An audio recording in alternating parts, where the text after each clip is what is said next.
Welcome बच्चों, आज हम करेंगे इकाई 16 जल। अपने साइंस में क्लास 6 में अभ्यास कार्य पुस्तिका के अंतर्गत बहुत जल्दी अभ्यास कार्य पुस्तिका समाप्त होने वाली है बच्चों, और आपका शुरू हो जाएगा रिवीजन। आप अच्छे से इसको करेंगे। तो चलिए बच्चों स्टार्ट करते हैं। इकाई 16 जल।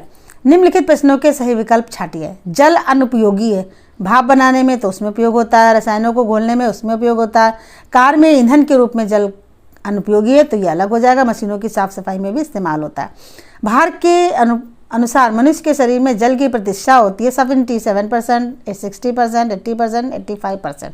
तो यहाँ पर 70% वाला ऑप्शन सही होगा, क्योंकि 70% मनुष्य के शरीर में जो जल की मात्रा होती है। खारा पानी का मुख्य स्रोत है नदी, बर्फ, समुद्र, नलकूप। तो समुद्र जो होता है वो खारा पानी का स्रोत है। अशुद्ध जल में तल छटीकरण की प्रक्रिया तेज करने में सहायक कौन होता है? कैल्शियम क्लोराइड, मैग्नीशियम सल्फेट, फिटकरी, पोटेशियम परमैंगनेट। तो फिटकरी होती है वो तल छटीकरण की प्रक्रिया को तेज करती है। जल के शोधन में सहायक नहीं है चारकोल, लकड़ी का कोयला, ब्लीचिंग पाउडर, ओजोन और मैग्नीशियम सल्फेट। तो मैग्नीशियम सल्फेट जल के शोधन में आवश्यक सहायक नहीं है। बढ़ते हैं खाली जगह की ओर। रिक्त स्थानों की पूर्ति कीजिए। जल में उपस्थित कीटाणुओं को नष्ट करने में सहायक है। तो क्लोरीन जल में उपस्थित कीटाणुओं को नष्ट करने में सहायक है। जल साबुन के साथ कम झाग देता है, तो कम झाग देता है वो होता है कठोर जल। नदियों के किनारे लगे वृक्षों के फल एवं बीजों का जल प्रवाह द्वारा क्या होता है? प्रकीर्णन होता है बच्चों।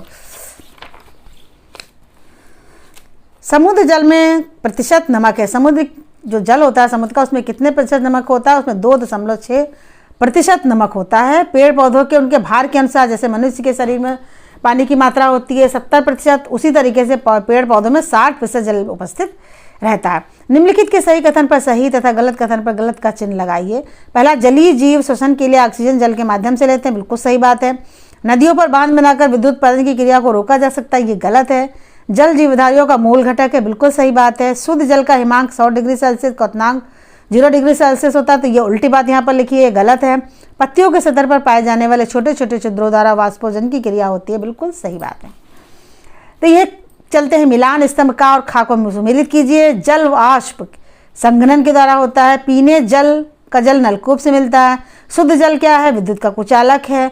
कठोर जल क्या? उद्योगों के लिए अनुपयोगी है। जल से दुर्गंध दूर करने में सहायक होता है चारकोल या लकड़ी का कोयला। निम्नलिखित में से जो बेमेल है उसे छांटिए। समुद्र, कुआं, हैंडपंप, नलकूप। तो समुद्र यहाँ पर अलग है। Chlorine, potassium permanganate, ozone, nitrogen. तो यहाँ पर नाइट्रोजन अलग है, बेमेल है। मृद जल, कठोर जल, कैल्शियम क्लोराइड, मैग्नीशियम सल्फेट। तो कठोर जल में कैल्शियम और मैग्नीशियम के क्लोराइड और सल्फेट होते हैं। मृद जल यहाँ पर अलग है। तल छटीकरण, छानना, क्लोरीनीकरण, बर्फ। तो यहाँ पर बर्फ और ये सारे जो है जल शोधन की प्रक्रियाएं हैं। पीने योग्य जल, रंगहीन, गंधहीन, विद्युत का कुचालक। तो पीने योग्य जल अलग है। निम्नलिखित प्रश्नों के अगला प्रश्न हमारा क्वेश्चन नंबर 6। निम्नलिखित प्रश्नों के उत्तर एक शब्द में दीजिए। जल का वाष्प के रूप में परिवर्तित होना कहलाता है वाष्पन। पौधों की जैविक क्रिया के लिए आवश्यक होता है जल। किस ताप पर जल ठोस में परिवर्तित होता है? तो 0 डिग्री पर जल को ठंडा करने पर वह ठोस यानी कि बर्फ के रूप में परिवर्तित हो जाता है। 100 डिग्री सेल्सियस पर अधिक ताप पर जल से क्या प्राप्त होता है? 100 डिग्री सेल्सियस पर अधिक ताप पर जल वाष्प बदलता है, अर्थात वाष्प प्राप्त होती है। शरीर के तापमान को नियंत्रित करने वाले पदार्थ का नाम क्या है? वो है जल, क्योंकि जल शरीर के तापमान को नियंत्रित करता है। अगला प्रश्न है, निम्नलिखित प्रश्नों के उत्तर दीजिए। जल में अशुद्धियों द्वारा होने वाले रोगों के नाम का उल्लेख कीजिए। जल में अशुद्धियों द्वारा होने वाले रोग टाइफाइड, अतिसार, हैजा, हेपेटाइटिस, पीलिया होता है। अगला है, जल की कठोरता के क्या कारण है? जल की कठोरता का कारण उसमें घुले हुए लवण कैल्शियम क्लोराइड CaCl2 तथा मैग्नीशियम सल्फेट MgSO4 है। अम्ल वर्षा क्या है? जिन स्थानों पर वायु प्रदूषण अधिक होता है वहाँ पर क्या होता है कि वर्षा में जल के में विभिन्न प्रकार के अल्प मात्रा में अम्ल उपस्थित हो जाता है। फैक्ट्री से निकलने वाला SO2 है, ये सारी चीज़ें क्या होती है? सल्फर डाइऑक्साइड, ये सब जो है वायु में मिल जाती है। और जब पानी बरसता है जल में क्या होता है वर्षा के समय? ये सब उसमें उपस्थित हो जाती है, इसीलिए वो वर्षा कहलाती है अम्लीय वर्षा। कपड़ा साफ करने के लिए आजकल डिटर्जेंट पाउडर का उपयोग अधिक क्यों हो रहा है? कपड़ा साफ करने के लिए आजकल डिटर्जेंट पाउडर का उपयोग अधिक इसलिए किया जाता है क्योंकि जो अपमार्जक होते हैं उसके वो मृद तथा कठोर दोनों जल के साथ झाग बराबर से देते हैं। वैसे मृद जल तो झाग देता है, लेकिन कठोर जल में लवण घुले होते हैं तो इसलिए वो झाग नहीं देता है, तो इसलिए डिटर्जेंट का उपयोग अधिक मात्रा में किया जाता है। अगला प्रश्न है, बताइए कि वायुमंडल में जल कितने रूपों में कितनी मात्रा में उपस्थित है। वायुमंडल में जल कोहरा, बादल, जलवाष्प के रूप में उपस्थित है। वायुमंडल में लगभग 30,000 टन जलवाष्प है पृथ्वी की सतह से प्रति वर्ग किलोमीटर के ऊपर। निम्नलिखित प्रश्नों के उत्तर दीजिए। जल की उपयोगिता, कि जल हमें किन किन कामों में आता है। तो हम जानते हैं कि जल मानव शरीर में तापमान को नियंत्रित करता है। जल कृषि कार्यों के हित चाहिए, दैनिक कार्यों में जल का उपयोग होता है, उद्योगों में होता है, विद्युत उत्पादन में होता है, मनोरंजन में जल का उपयोग किया जाता है, परिवहन में, वास स्थान, बहुत से जीव जंतु रहते हैं जल में, प्रकीर्णन की प्रक्रिया, जो उसके जल के आसपास जो पेड़ पौधे होते हैं उनके बीजों का प्रकीर्णन, जीवधारियों का मूल घटक है। जलीय जीव, जो जल में रहने वाले जीव होते हैं, वो जल के द्वारा ही ऑक्सीजन को लेते हैं अपनी श्वसन क्रिया में। पृथ्वी पर जल के स्रोत क्या हैं? हम पीने योग्य जल कहाँ से प्राप्त करते हैं? तो पृथ्वी पर जल के स्रोत वर्षा, समुद्र, झील, नदी, तालाब हैं तथा भूमिगत जल। पीने योग्य जल हमें हैंडपंप, कुआं, नलकूपों से प्राप्त होता है। शुद्ध जल के गुणों को लिखिए। शुद्ध जल के क्या गुण होंगे? शुद्ध जल रंगहीन, गंधहीन तथा स्वादहीन होता है। ये 3 अवस्थाओं में ठोस, द्रव व गैस के रूप में पाया जाता है। शुद्ध जल का हिमांक 0 डिग्री सेल्सियस तथा क्वथनांक 100 डिग्री सेल्सियस होता है। पौधों में वाष्पोत्सर्जन तथा संघनन की क्रिया को प्रयोग द्वारा दर्शाइए।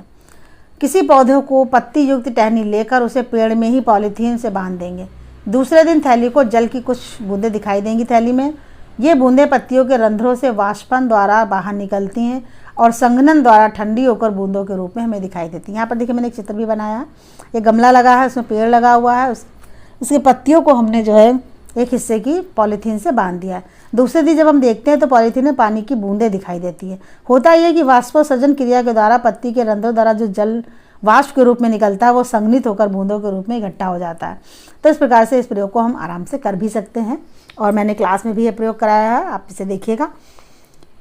हमारा अगला प्रश्न है, जल की कितनी अवस्थाएं हैं और अवस्था परिवर्तन किस पर निर्भर करता है? जल की 3 अवस्थाएं होती हैं, हम सभी जानते हैं, ठोस, द्रव व गैस। ठोस क्या है? बर्फ है। द्रव क्या है? जल है। गैस क्या है? जलवाष्प है। जल की तीनों अवस्थाएं हो गई। अवस्था परिवर्तन कब होगा? अवस्था परिवर्तन ताप पर निर्भर करता है। इसके बाद का प्रश्न है, कठोर जल, मृदु जल तथा कठोर जल में अंतर लिखिए। मृदु जल एक तरफ लिखा हुआ है, कठोर जल लिखा है। मृदु जल पानी के साथ साबुन लगाने पर आसानी से झाग देता है। आसुत जल साबुन के साथ आसानी से झाग नहीं देता है। यहाँ पर नंबर 2 पीने के लिए उपयुक्त है मृदु जल, ये पीने के लिए अनुपयुक्त होता है। मृदु जल में खनिज लवण कम होते हैं और कठोर जल में खनिज लवण की मात्रा अधिकतम होती है। नीचे दिए गए वर्ग में दाएं से बाएं, बाएं से दाएं, ऊपर नीचे, नीचे ऊपर से तथा विकर्ण की दिशा में लिखे शब्दों को ढूंढकर बनाइए। तो जल का मुख्य स्रोत क्या होता है? जल का मुख्य स्रोत होता है नदी। अब यहाँ पर देखिए नदी कहाँ पर है, अभी मैंने देखा था, ये देखिए ये देखिए नदी, यहाँ पर मुझे मिल गया नदी। पीने योग्य जल कहाँ से प्राप्त होता है? नल से प्राप्त होता है। ये देखिए यहाँ पर है नल। किसका जल प्रवाह द्वारा प्रकीर्णित होता है? बीजों का जल प्रवाह द्वारा प्रकीर्णन होता है। ये देखिए बीज यहाँ पर लिखा हुआ है। जल की एक अवस्था क्या है? एक अवस्था जल की बर्फ होती है और ये देखिए यहाँ पर मुझे बर्फ मिल गया है, लगाया है निशान। जल किन का मूल घटक है? तो जल जो होता है वो जीवधारियों का मूल घटक होता है।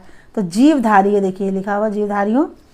जल के स्वाद में भिन्नता किस कारण होती है? जल के स्वाद में भिन्नता जो होती है, इस तरह देखिए, जल के स्वाद में भिन्नता किस कारण होती है? वो लवण के द्वारा होती है। तो अब हम देखते हैं कि लवण कहाँ पर लिखा हुआ नीचे बढ़ाते हैं, ये देखिए लवण लगा हुआ, लवण पर मैंने निशान लगा दिया है। अब देखते हैं अगला प्रश्न क्या है, थोड़ा सा आगे पीछे करना पड़ेगा। यहाँ पर देखिए, नाव की सहायता से सामान एवं मनुष्य एक स्थान से दूसरे स्थान तक आ जा सकते हैं, तो इस क्रिया को कहते हैं परिवहन। परिवहन देख लेते हैं कहाँ पर लिखा हुआ है, इधर ये देखिए यहाँ पर परिवहन लिखा हुआ है। इसके बाद हमारा लास्ट प्रश्न क्या चलता है, जल शरीर में क्या नियंत्रित करता है? तो जल शरीर में बच्चों तापमान को नियंत्रित करता है। अभी इसी अभ्यास में भी कई बार आ चुका है कि जल जो है वो तापमान को नियंत्रित करता है। तो इस तरीके से हमारी ये लेसन हमारा समाप्त होता है जल वाला, और आप अच्छे से करेंगे। वर्ग पहली भी आप साइन इसको समझेंगे। और बच्चों एक बात आप मत भूलिएगा कि अपने दोस्तों के साथ शेयर जरूर कीजिएगा, ताकि आपके साथ साथ वो भी गर्मी छुट्टियों में अपनी पढ़ाई को जारी कर सकें, रख सकें। थोड़ा खेलना, थोड़ा पढ़ना और इसी के साथ छुट्टियों को बिताना। तो मिलते हैं अगली वीडियो में। थैंक यू बच्चों।